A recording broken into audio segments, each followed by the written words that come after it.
Hi, I'm Charles Vethan, and I'm here with Joseph Colvin. And this is part of the Overtime Legal video blog series. Today's topic is, are you entitled to overtime? So Joseph, when would someone be entitled to overtime? Most employees are entitled to overtime if they work more than 40 hours in a week. Well, what if their employers say no?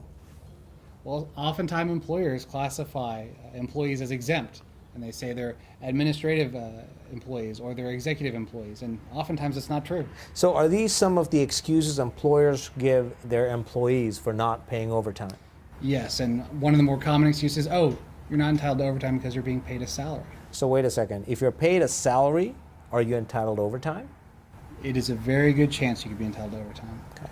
It depends on the position, is that fair? Absolutely. Okay. What are some other excuses employers give their employees for not paying overtime? One of the other more common excuses is being called, not in reality, but being titled a supervisor or a manager. Okay. Well, if you are called a manager, does that necessarily mean that you're entitled to overtime or not entitled to overtime? Well, again, it's going to depend on what you actually do as part of your job. Your job title does not decide whether or not you're entitled to overtime.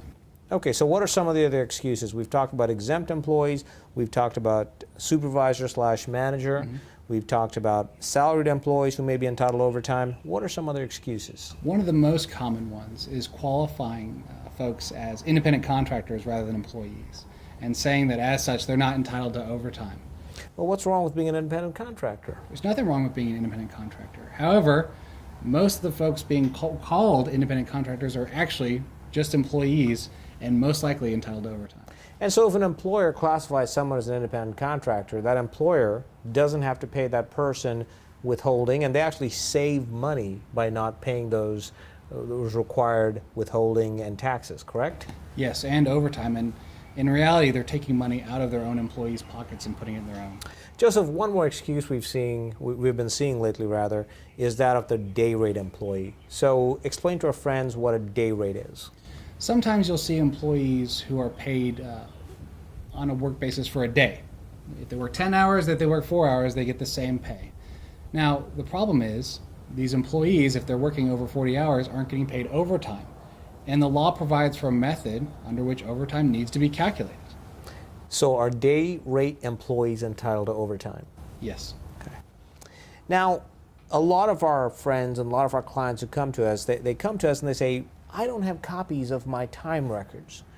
Whose responsibility is it to maintain those records? Under the law, it is the absolute responsibility of the employer, not the employee, to maintain accurate time records. You said accurate time records. Okay, so what happens if the employer creates the employee's record? It's another unfortunate common scheme we see. An employer requires his employees to sign off on timesheets that don't reflect their actual time. Okay. Well, Joseph, I think the message from today is to make sure that our friends who may be concerned that they're not getting paid overtime, perhaps they need to visit us at overtime-legal.com or call us to find out if you're entitled to overtime.